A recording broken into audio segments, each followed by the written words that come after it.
If you want to add payment card into your Apple Watch, first of all, you will have to start by opening Watch application on your iPhone.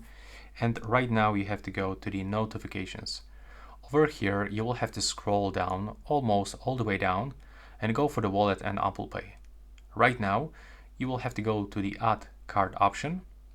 Now we will have to set up a passcode on our iPhone to let it work. There we go.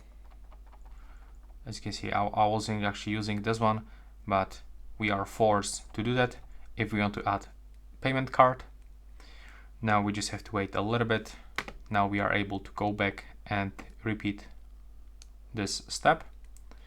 Now as you can see, we have to wait a little bit and we will be redirected into another window when we'll be able to input our card details, all of the number, date. There we go. We already got some cards, so we can click on them and select, but if you don't have one, you can actually add debit or credit card, travel card, or you can add Apple account if you have some money on it. So in my case, this is the credit card. We have to choose our bank, so we get list of all available. You can also search over here and input the name of your bank, just like this. You will have to click continue, and now we have to place iPhone on card. So let's do this. We have to keep in place until the card is read. This is the first option, but there's also the another one. If it is not gonna work, for some reason, in my case it's not working, maybe I will have to put it on reverse.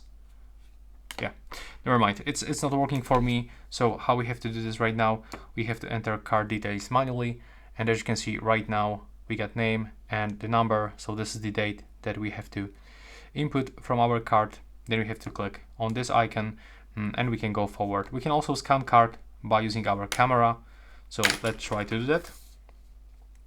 We have to align this frame. As you can see, it's scanned automatically, and we can do the same. Okay, with name we actually cannot do that, so I'm gonna input that phrase that is on our card.